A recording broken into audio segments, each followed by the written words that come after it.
everybody, Alex from Android Central here with a very quick look at the Samsung Galaxy S2.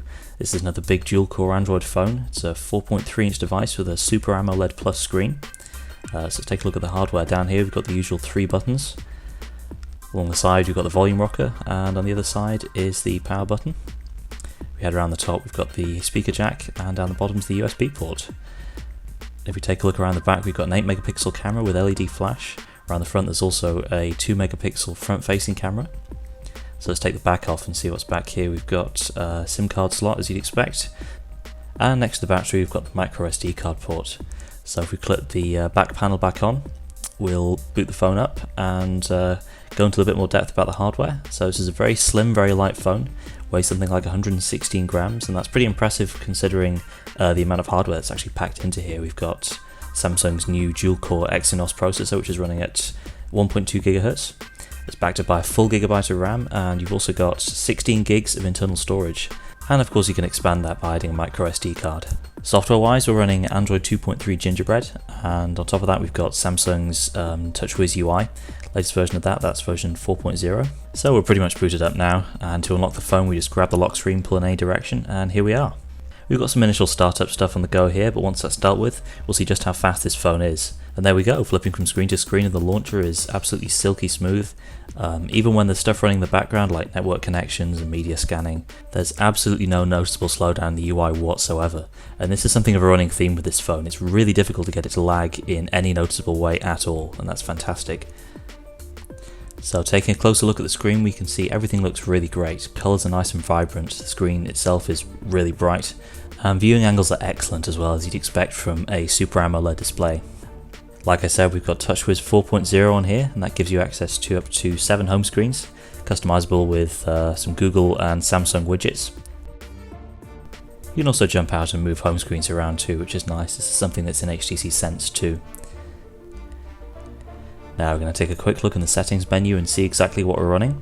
And as you can see, Android 2.3.3, so very nearly the latest version of Android, and to be honest we'd expect this to get 2.3.4 before long anyway. Jumping back to the launcher, let's take a look at some TouchWiz features. So as usual, to customize your home screens, all you do is long press anywhere on an empty home screen.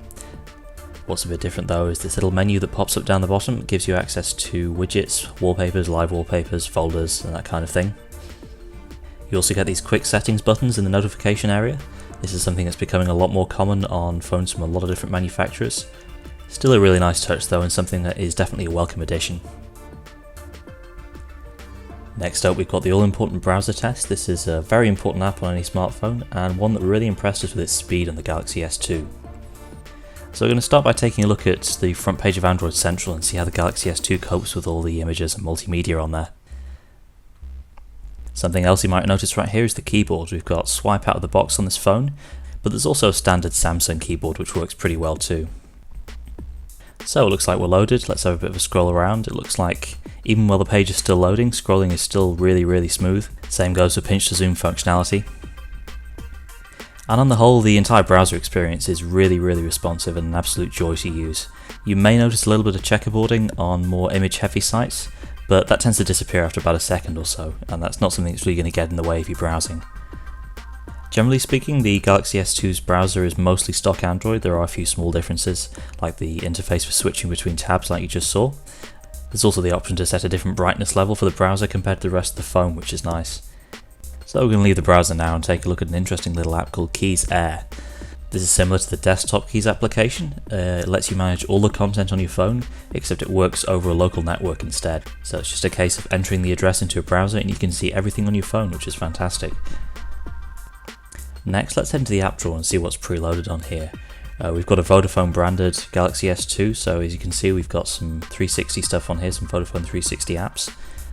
This is their integrated system for buying games, apps, music, and keeping track of contacts and that kind of thing as well. So this may be something you'll want to use if you're a Vodafone customer, but if not, you can easily uninstall most of these apps through the usual application management area. Besides that, you'll find the usual TouchWiz apps on here as well. Some of these are just reskinned stock Android apps, others are a little different, and we're going to take a look at one now which lets you edit photos that you've taken on the phone. And here it is. You start off by selecting a photo from the gallery, and then you can apply any number of effects or crop the image or do other kinds of photo manipulation.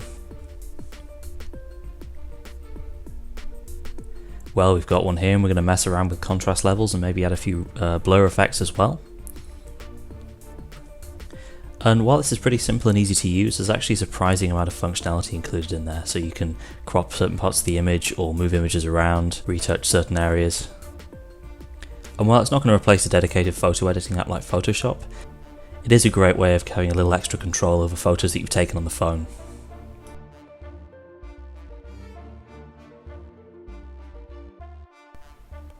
There's a similar app for handling video content too, so you get full basic video editing capability on this phone as well, which is awesome.